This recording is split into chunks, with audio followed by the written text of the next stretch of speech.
In chapters 22 and 23, we get some tasty morsels in the dialogue between Egwene and Perrin. Unfortunately, they could use some more tidbits in their stomachs.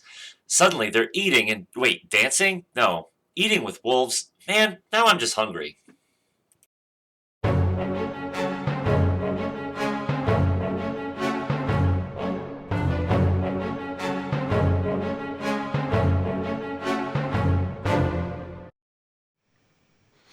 Hello and welcome to the Doctors Who podcast. My name is Chris. My name is Chip. My name is Brian. And today we are talking chapters 21 and 22 of The Eye of the World. 22 That's what and I 23. said. I don't know what you heard. Yeah. That's what I thought. Well, I thought that's what right. I might have said. Anyway, Eye of the World, Book 1, Wheel of Time, Robert Jordan, Epic Fantasy. That's right. Anyway, as always, we're going to jump in. Each of us are going to kind of give our takes. What did we like? What didn't we like? What worked? What didn't work? What stood out? So we'll start with Chip. All right. So chapter 22 is just kind of a, he needs to let us know that Perrin and Egwene have kindly, met back up after they crossed the Arenal and, they're traveling together. There's not much that really happens there. But 23 gets pretty cool with the introduction of Elyas. Elyas is one of my favorite secondary characters, and the whole Wolf Brother thing and the stuff that's going on here is very, very cool stuff, and it's something brand new that we have not had any exposure to yet in this world. And there's a lot of history on Elyas that isn't really shared here, but it's kind of touched on. But there's some other stuff that we'll learn about him later, so I don't want to spoil kind of who he is or kind of where he came from. But I really like that when he talked about how the Aes Sedai didn't really understand his ability when it kind of happened to him, that they thought it was, a male channeler and they wanted to gentle him. And, that there's kind of some history here that I won't get into, but, it's pretty cool stuff that, they basically chase him away and the Red Ajah wanted to gentle him and all that kind of stuff. But then he basically says, yeah, and you're the only other one that they're able to, that they could talk to, or you could talk to them. And he points at Perrin, and Perrin's kind of like, what? But anyway, it's fun stuff. So I would echo Chip's sentiment that the first chapter 22, it was kind of a nice meetup, some logic that Perrin used in order to find Egwene, and then the two of them traveled together. And I thought when they met Elyas, Elyas was interesting, but I actually thought the dynamics between Perrin and Egwene, Perrin and Egwene was sort of the show stealer for me, because they were like, taking turns practicing on how they were going to tell their story. They were like kind of bonding together. They really had that like their moment together, because they kind of felt like polar opposites as far as personality. Perrin has always been like of the earth. He's been like stealthy. He's the blacksmith. He's just kind of like a solid dude who doesn't talk much. And she kind of seems like, like the woman destined to become the wisdom, just like prominent in town, that sort of thing. So like seeing them together out of their elements really was interesting, and just how their dynamics played when they were starving. And nothing says character building like people when they're hungry. So I thought that was a really good touch. And I thought the added drama of the wolves, and the wolves being able to speak to Elyas and then possibly Perrin, adds a little intrigue, but it's still in the building phase. So I'm curious where this will go. I'm gonna build off of what you said, Brian. I think that Perrin and Egwene play off of each other very well, and I don't think it was necessarily anything that the reader expects, because they are polar opposites. But in that very first section, after they find each other and they're like, well, we got to go, and Egwene's like, well, we're gonna share Bella. We're gonna take turns, and they kind of go back and forth, and Perrin's finally like, okay, you're gonna go first, and if you won't get in the saddle, I'll put you there. And she just kind of like smiles and listens. So, what I found interesting was that Egwene is kind of looking for Perrin to seemingly take the lead here, which is completely opposite of what you saw with Nynaeve and Moraine in the last chapter, right? Because they were just like competing for supremacy, and Egwene's like just she's I think she's enough out of her element that she's like, okay, we're good if he has an idea of what to do. So that was interesting, and I like that it surprised Perrin. And then later on in the chapters, before they meet up with Elyas, where they're wondering if they're going to actually come across anybody, because they had always planned to stop and ask for directions, and like Perrin is like starting to like second guess himself. He's he's kind of like this leader that doesn't feel like he should be in the position. He's like, did I do the right thing? Does she think I didn't do the right thing? She's not saying anything, but she probably thinks that. I mean, I've been in leadership positions at work, and that kind of stuff does go through your head. So it's interesting to see it play out here. It's not something I caught previously, but it's interesting. And then lastly, and I'll stop rambling, the whole concept of the wolf brother and speaking to the wolves is really fascinating, and it ties back into, it's not just Rand, but Perrin and Matt also have such a part to play in this whole thing, and to have these unique things happening to all three of them is again a testament to just the depth of the world that Jordan created. So, all right. I kind of got this feeling reading through this, like if Jordan decided that he would write their relationship kind of like his marriage, or like he almost seemed like he had, because Perrin and Egwene's dynamic back and forth really seemed a lot like an old married couple, where they would just kind of argue, and then they're just like, fine, you be on the horse, I'll walk. And then it's like, no, but then you're going to complain about being tired and your feet are sore, and then I'm going to have to take care of you. And it's, I don't know. It just played out really well. Yeah, I thought. I can see that. And it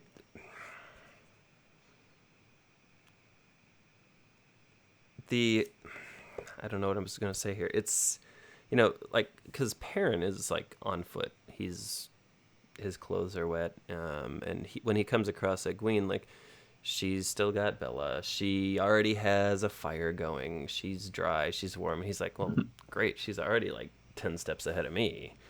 So that's just, Mm-hmm. It's.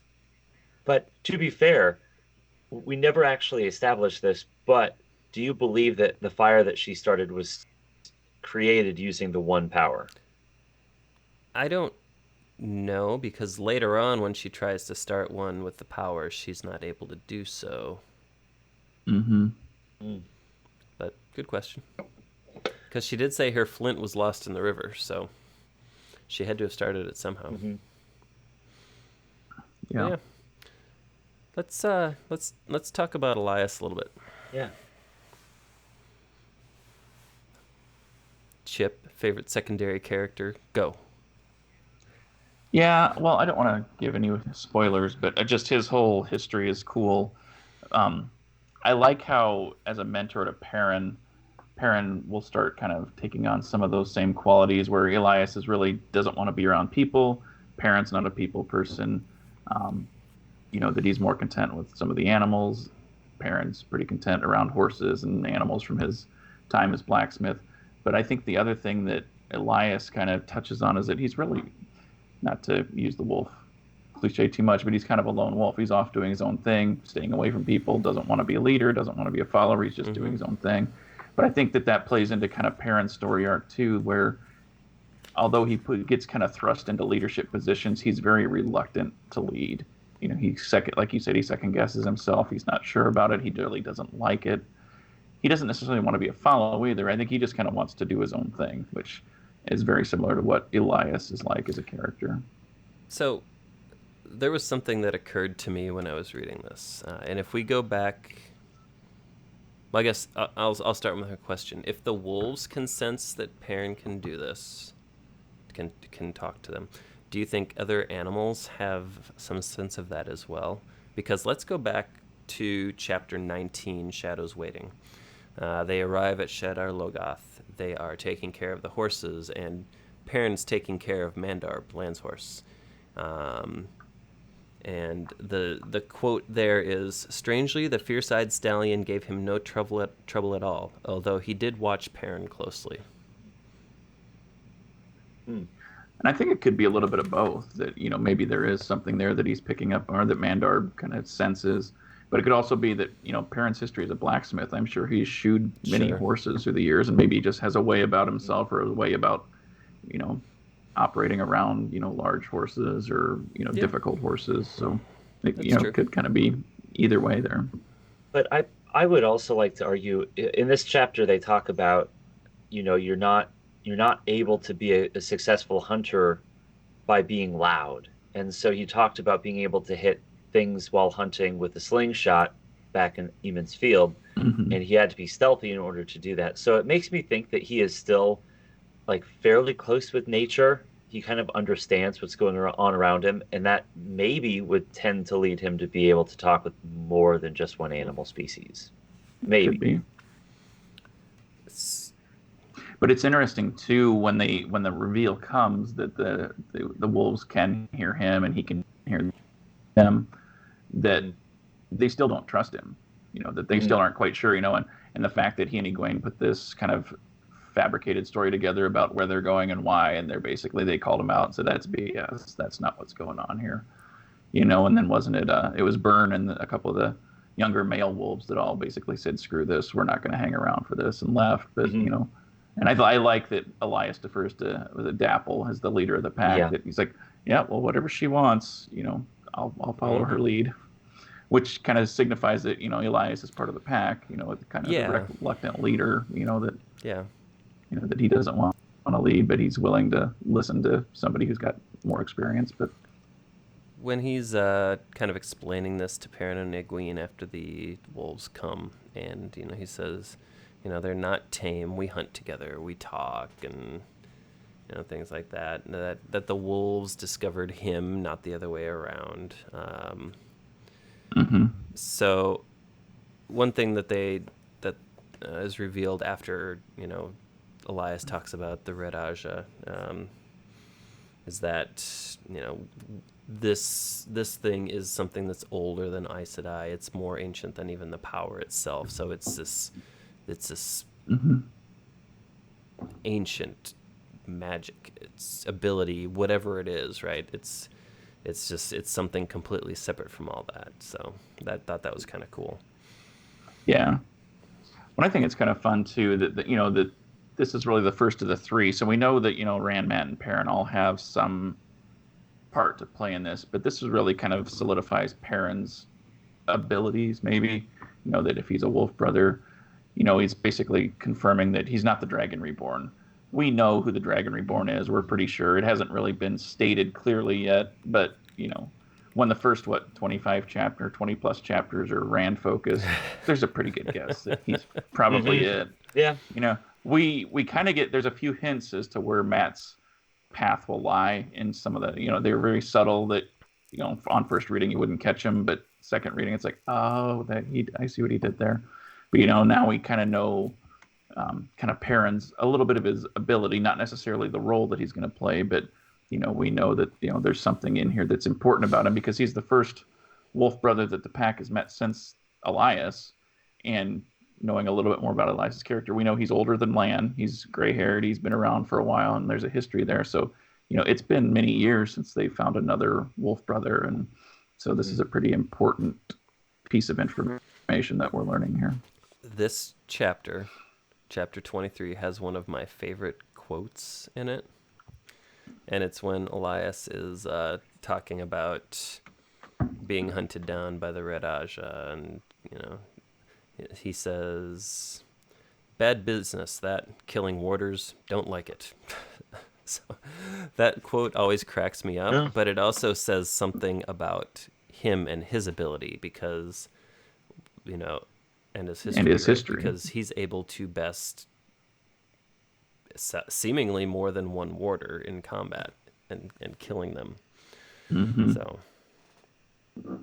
not a man or wolf brother to be trifled with. There's probably a reason that he knows their tactics pretty well Hmm. and abilities. Yeah. Okay. I'm picking up what you're throwing down. It's not a huge spoiler to know it, but Hmm. it's a cool history, and there's more to it. So Yeah. The the interesting thing is after, Elyas says, "Well, they say you can talk to him too, man." Like Perrin's like starting to get like he's like, how did I know to call that wolf Hopper? How did I know that one was Hopper? So he's like he's trying to figure out if his mind's playing tricks on him or if he's actually starting to recognize this ability and this talent that he's got inside of him. So that's Hmm. yeah, pretty and cool. I like how it's fairly Yeah. subtle too. They want, just that you can do this, and all of a sudden it's like, has he been doing this all along and not Right. picked up on it until Elyas said, hey, And I like the other kind of piece of knowledge that when Elyas tells him that every wolf remembers the history of all wolves, or at least the shape of it, that Hmm. just by knowing this, you're tapping into a history here that may be valuable at some point to Yeah. know. Yeah. True. And then like at the Do you remember if they talked about the wolf dream in this chapter? I mm-mm. can't remember I if it don't was believe brought they up. did. Okay, No, then but I will earlier not in talk this about it. chapter, Perrin did apparently have more dreams involving Baalzamon. So I'd be interested Hmm. as we read if we hear Yep. that Matt and Perrin have had the same thing happen to them or not. So Mm-hmm. I would assume they me too, have, me too. but we will find out. The last thing, like before this chapter ends, it's like, Byrne and a dozen other of the males are leaving, and Perrin, he's like, oh crap, I can feel them leave. He's like, I can feel them. Can he feel Yeah. their hatred, and he can smell So blood, and it's just as he's becoming aware of this, and I don't know if it's the proximity to the wolves that's making it manifest now, or what it is, but I mean, it seems like it came on pretty fast. So, Mm-hmm. yeah. But Well, it's one of. Go ahead, Brian. I'm sure it's one of those gifts where, you don't really think about it until someone points it out to you, and then it's all you can think about at that point on. Yeah, that's what I So was going to say. Is that until it was called attention to, he's kind of like, whoa, okay. It's kind of yeah. like, when you lose a tooth and your tongue can't stay away from the space. Yeah, Mm-hmm. Uh-huh. I get you. Yeah. Yeah. Okay. So, next week, I think we are back to some Rand-centered chapters. So I believe so. we will be jumping back to see what is going on with Rand and Matt and Tom on Bail Doman's ship. Doman, the Spray. The spray. So, in the meantime, please hop down into the comment section. Let's continue the conversation there. We would love to engage. Click the like button if you enjoyed this video. We also invite you to subscribe. Tap that little bell notification so that when we do post new content, you are notified. We will see you next week. We thank you for your time, and in the meantime, Alonzi.